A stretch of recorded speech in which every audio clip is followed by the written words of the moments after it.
अब जितने भक्त पहले बने हैं प्रसाद के आकर्षण से ही बने हैं। संडे को आते थे, रसगुल्ला मिलता था, पूरी मिलती थी, वो तो खाने के बाद पूछते थे आप रोज ऐसे खाते हैं? बोला ऐसे ही भगवान को भोग लगता है, ऐसे ही माल आता है।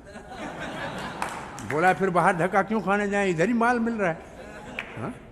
तो फिर परेशान तो भोजन के लिए सारी दुनिया है, यहाँ तो भोजन तो अपरिमित मात्रा में मिल रहा है, कभी कमी नहीं हो रही है उसमें।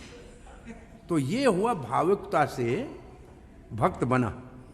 और अभी कहीं किसी टेम्पल प्रेसिडेंट ने कड़ा नेम बना दिया कि मंगल आरती नहीं आएगा, उसको सब्जी नहीं मिलेगी, और तुलसी पूजा तक नहीं पहुंचा तो दाल नहीं मिलेगी तो बाकी केवल चावल ही मिलेगा, तो फिर तो भाग जाएगा। वो तिरुपति मंदिर का ऐसा नेम है, जो किसी एक प्रोग्राम में नहीं आया तो एक आइटम कम होता है। तो आरंभिक दिन में बड़े से बड़ा फीस्ट खिचड़ी हुआ करता था, और उसके साथ पापड़ मिल गया तो बड़ा फीस्ट है। हाँ? आचार हुआ तो इतना इतना आचार और खिचड़ी कुछ, लेकिन था सब शुद्ध घी में। भक्त गरीब थे, प्रसाद बहुत रिच था, मक्खन में बनता। अब भक्त रिच हैं, प्रसाद पुअर। पूरी दुनिया का ये हाल है, पूरी दुनिया का ये हाल है। उस वक्त में शुद्ध घी, क्रीम, बटर और कुछ नहीं था। कोई आयल तेल तो कोई सोचता ही नहीं था कि कभी होगा भी। उन्होंने भगवान का भोग के लिए कहाँ से आएगा, जरूरत नहीं है उसकी। तो ऐसे प्रसाद स्वादिष्ट। एक पहले भक्त प्रसाद बेचने के लिए दो चीज़ें पहले भक्तों ने सीखी। एक तो बेसन का लड्डू बनाना सीखा, और दूसरा एक ऐसा लड्डू बनाया उसका कोई नाम नहीं था भाई, तो उसका नाम रखा सिंपली वंडरफुल। हाँ, बस केवल अद्भुत।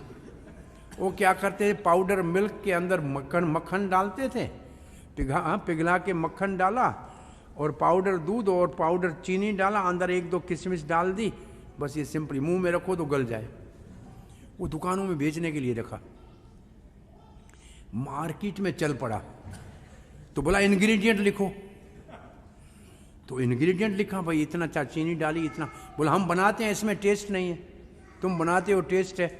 बोला ये प्रसाद है, भगवान को भोग लगता है, इसमें एक इंग्रेडिएंट ऐड होता है, वो अगर हम लिखेंगे तो तुम विश्वास नहीं करोगे और तुम ऐसे कर भी नहीं सकते। बोला क्या? बोला भगवान की लाड़ लगती है इसमें।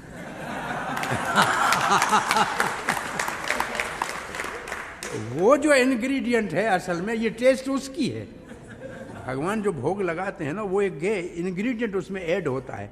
अब उसको हम लिखेंगे तो तुम मानोगे नहीं कि, और कोई खाए लेगा ही नहीं।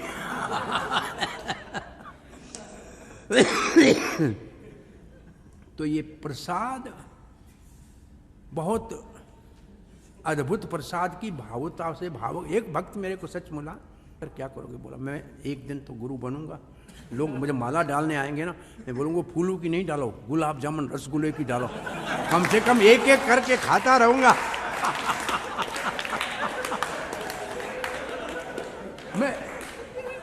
मैं सच बोल रहा हूँ, उसने ऐसे कहा मुझे।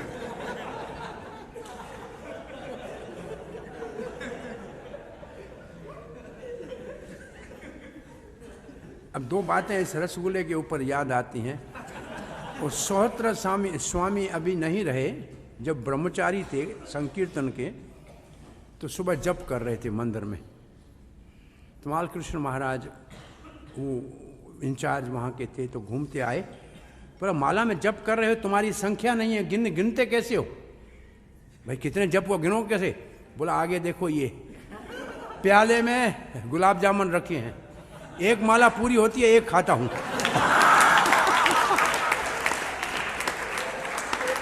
16 गुलाब जामुन रखे हैं, देख लो पूरे, गिन दो कितने हो गए। बोला 9 हो। बोला 7 माला बाकी है। और उसके बाद कहा कि ये रस का क्या करोगे? बोला इसके बाद ये रस पीऊंगा, ये गुलाब जामुन का रस पीऊंगा। तो तमाल कृष्ण महाराज ने कहा ये सुबह मंगल आरती में 16 माला 16 रसगुल्ले से करता है, फिर रस पीता है, ये तो सो जाएगा। बोला आज भागवत क्लास आपको देना है।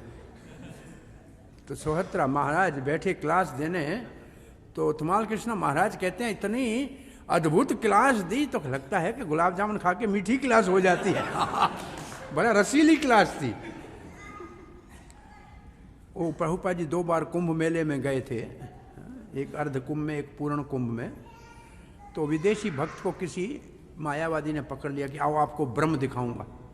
बोला ब्रह्म में क्या होगा? बोला ब्रह्म में लाइट होगी। बोला रसगुल्ला होगा? बोला रसगुल्ला उधर क्या करेगा, वहां तो आनंद यार। बोला रसगुल्ले वाला आनंद है तो बताओ, नहीं तो चलो।